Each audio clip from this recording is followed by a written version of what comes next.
Imagine a rock legend finally getting its due after years of waiting, surrounded by musical giants paying heartfelt tributes. That's the electrifying scene that unfolded at the Rock Roll Hall of Fame's 2025 induction ceremony for Soundgarden. But here's where it gets truly captivating.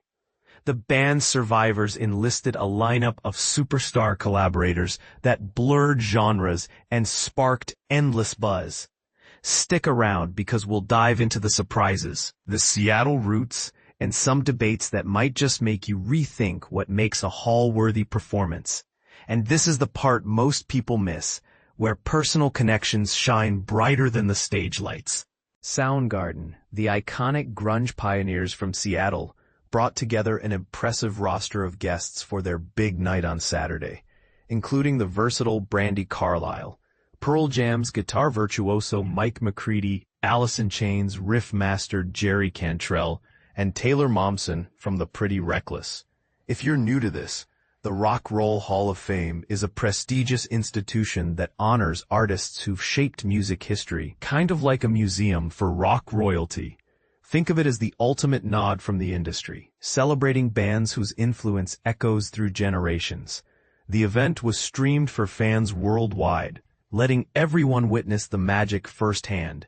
The surviving core members of Soundgarden, drummer Matt Cameron, guitarist Kim Thayil, and bassist Ben Shepherd, welcomed these all-stars to share the spotlight. Jerry Cantrell handled guitar duties while Taylor Momsen stepped up as lead vocalist on the gritty anthem Rusty Cage, even nodding to the late great Chris Cornell by echoing some of his signature moves. It was a touching homage that bridged eras. Then, Brandi Carlile took center stage, infusing her powerful vibrato into Black Hole Sun, with Momsen chiming in on that unforgettable chorus. For beginners, think of this as a masterclass in collaboration. Carlile's folk-pop flair mixing with grunge's raw edge, creating something unexpectedly fresh. Once the acceptance speeches wrapped up, likely filled with heartfelt thanks and reflections on their journey, the ceremony continued with another emotional tribute. Chris Cornell's daughter, Toni, teamed up with Heart's Nancy Wilson for a stripped-down acoustic version of Fell on Black Days. This moment captured the vulnerability of loss, turning a song about despair into a poignant celebration of legacy. It's the kind of detail that reminds us why these inductions aren't just about fame. They're about family and the emotional core of music. Now, you might wonder why Brandi Carlile, known for her soaring folk tunes, was such a standout choice for a grunge band like Soundgarden. Well, the Washington native has deep ties to these Seattle legends. She rocked the stage with them at the I Am the Highway, a tribute to Chris Cornell, event at the Forum in Los Angeles back on January 16, 2019. There she belted out Black Hole Sun and even collaborated on Temple of the Dog's Hunger Strike, alongside Chris Stapleton and producer Brendan O'Brien. It's a connection born from shared geography and mutual respect, proving that music's family tree can branch in surprising ways. As an example, Carlile's involvement highlights how artists from different styles can unite. Much like how grunge itself blended punk, metal, and alternative rock into something revolutionary, the band aimed to keep things rooted in their hometown vibe. As drummer Matt Cameron explained to the Seattle Times, "We wanted to keep it as Seattle-centric as possible and include some people that were there with us in the beginning."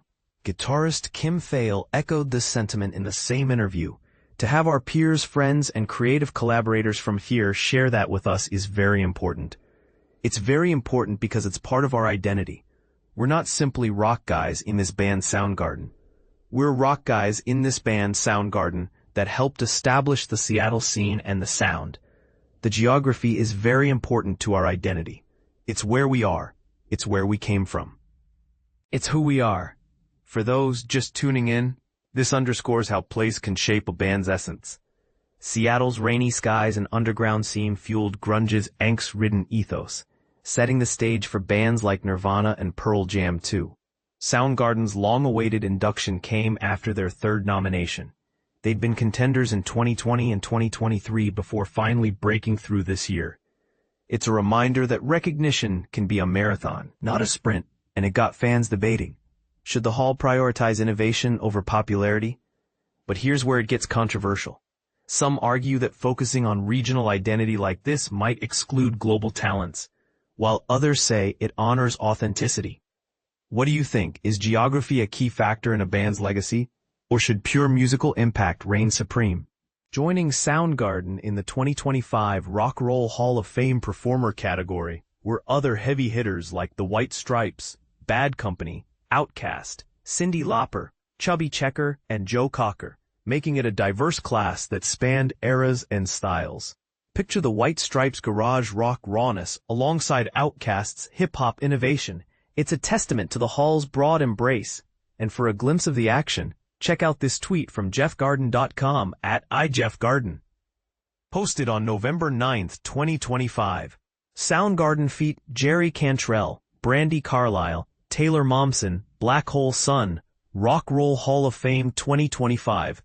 pic.twitter.com /YMYM8DZM. It's a perfect snapshot of the energy.